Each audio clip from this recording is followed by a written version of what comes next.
kilamos pa. Yung mga binabay ito, naka-scratch na lang. Parang,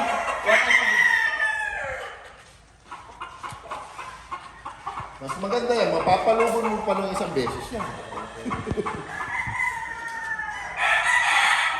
Ay, 3-year-old sila next year. 30 months. Ang kuya, may ba? Bitaw everyday, pahinga. Pero matagal, bago pag-fight. 10 days lang. Pagpurga. Pahinga na nun. Ano lang, pagkatapos mapurga, ang ginagawa namin 3 days. Bitaw na naman. Yung isang Siyang nasabi. Pag-break lang. Tapos bago paliguan, 5 days, bitaw na naman. Tapos 2 days report card, bitaw na naman. Tapos pahinga na. Tingnan mo yung magagaling, yung consistent pag binibitaw ng mga bata mo. Ayun, Hindi laban. nagbabago. No? Kuya, may